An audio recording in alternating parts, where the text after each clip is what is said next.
Okay, good morning, everyone. So, first of all, I want to say thank you so much for Rin and Japanese College and Filipino College. So, we are here now. So, I want to introduce myself. My name is Hamidah, researcher from Indonesian Institute of Sciences. So, actually, my basic science in not in social science, but okay, I will talk about people perception on sanitation versus religion's role, case of composting toilet in Indonesia. Okay, the content of my presentation, introduction, people perception on sanitation, and religion's role. In this case, I will talk about water and sanitation in Islam, human excreta as fertilizer in Islamic perspective, and conclusion. Okay, first, I want to start from the report from Pew Research Center. It's scientific report, very complete report about Muslim as a share of world population and projected distribution of Muslim population by country until 2030.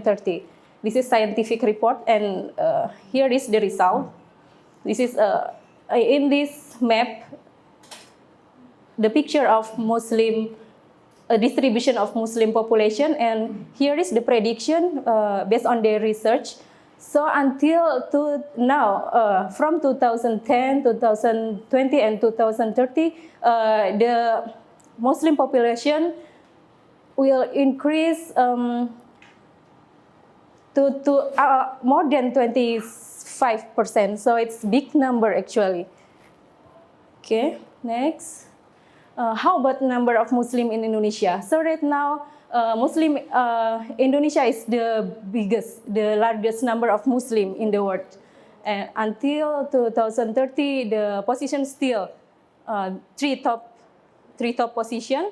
And Muslim is in Indonesia, 87% in the total population of Indonesia, and represent 13% of all Muslim in the world. So how Indonesia condition? Oh, okay. So in Indonesia now is experiencing rapid development causing rapid urbanization with population explosion, and it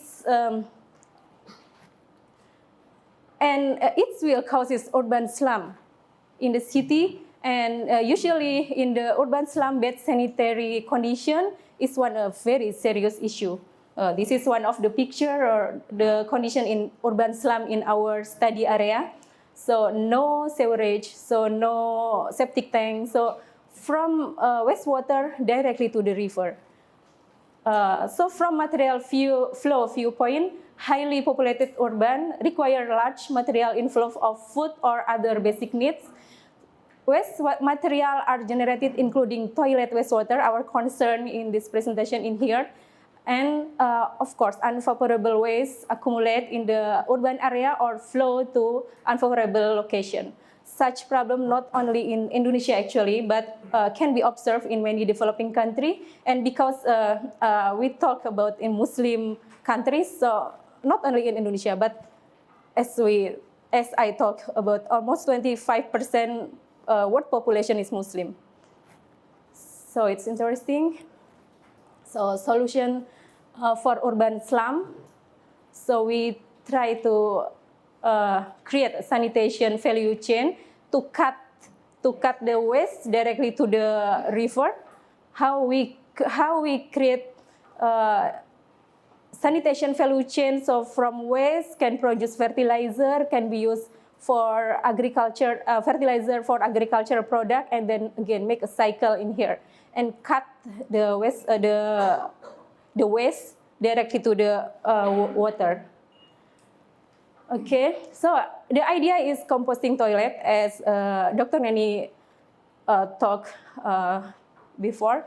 So the concept of composting toilet will produce compost from feces and fertilizer from urine, and only clean water, quite clean water, will go to the water storage.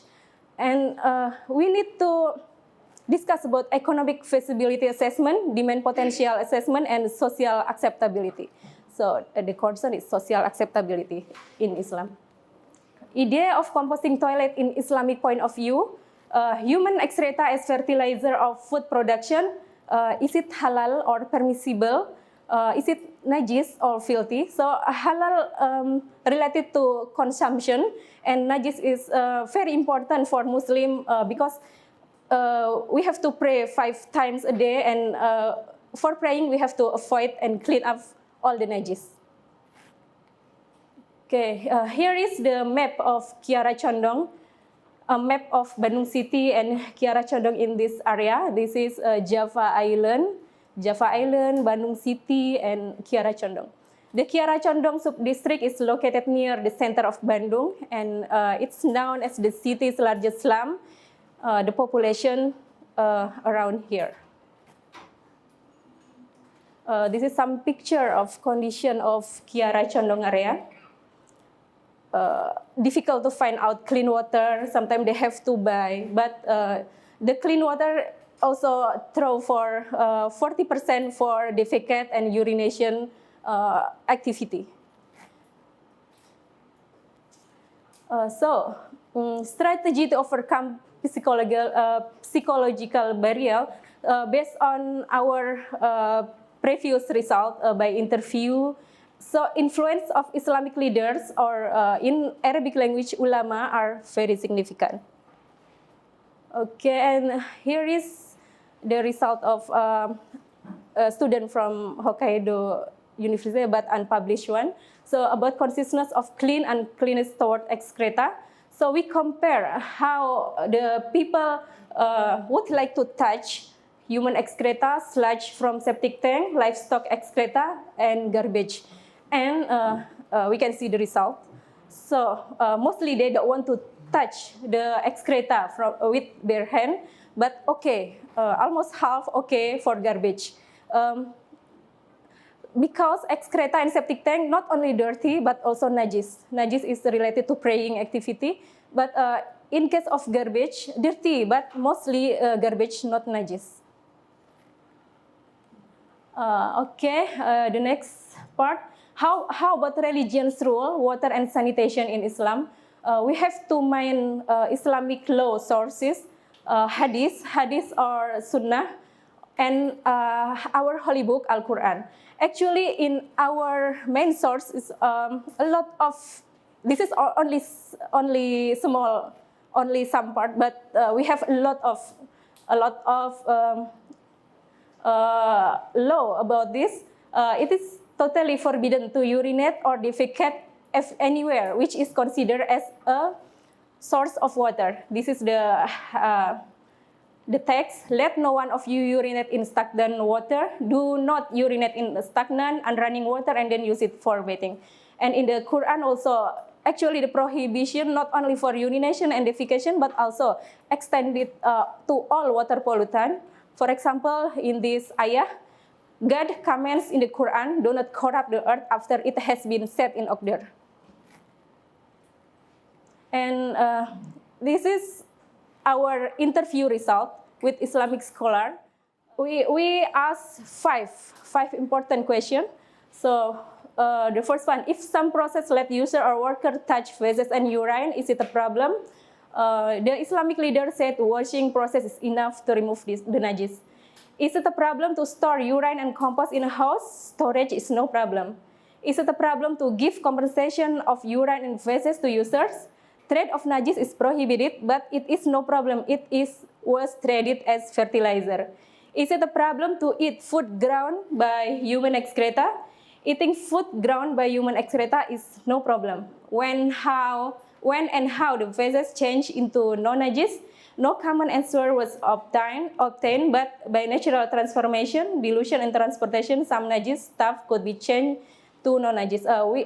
In Islamic law, we have FIQH, and in this area, actually, will be explained in FIQH ISTIHALAH. I will explain later. Okay, so what is FIQH ISTIHALAH? FIQH is Islamic jurisprudence, literally understanding and acquisition of knowledge, usually not literally written in the Al-Quran or Sunnah. Some can be used for something new, and istihalah is literally means transformation and conversion of substance to other material. So we have two kind of istihalah.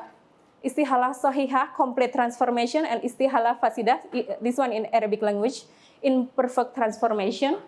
So fikih istihalah is one of alternative method to determination on halal and haram. So how about human excreta as fertilizer in Islamic perspective? From literature review, I try to summarize from a lot of sources. So actually there are 4 schools of fikih in Islam: Syafi'iyah, Malikiyah, Hanafiyah, and Hambali. In Indonesia, Syafi'iyah is the dominant one. The trading, how about the trading of human excreta? Syafi'iyah said trade the dirt is prohibited, but the Hanafiyah does not allow the sale and purchase of human unless the dirt is mixed with the soil, not directly only the excreta.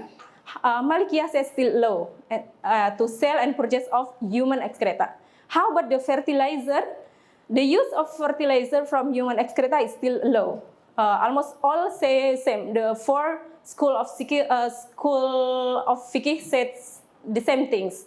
The use of fertilizer from human excreta is still low. How about the trading? The trading fertilizer from human excreta, Hanafiyah clerics still low, whereas the Syafi'iyah ulama said they should not be traded, but not say prohibited, should not be traded. Okay, so this is the last one. How about the product? About the product, fruit, seed, and vegetable that are fertilized with human excreta. There are differences of opinion among scholars. Some said haram. Haram it mean prohibited, and halal it mean okay to consume. Who said haram with hujah, which convert unclean substances to other substance? Istihalah not sanctify them. Thus, it is forbidden to be eaten until it is purified first by fertilizing or watering. So still, what's actually okay, but need purified process after. For who said halal, as long as it does not appear to have an unclean effect, such as a bad smell or not good taste, so okay. But if there is unclean effect, so need to be purified first by fertilizing or watering using the clean one. Okay, the conclusion. Islam actually has a big concern for maintaining the sustainable sanitation. There are a gap between Islamic law and Muslim behavior on sanitation, case in KIARACONDONG, Indonesia. Fertilizer from human excreta is permissible to use, actually, to trade, and the product are okay to consume as long as it does not appear to have an unclean effect. Okay, thank you so much for listening. Any comment or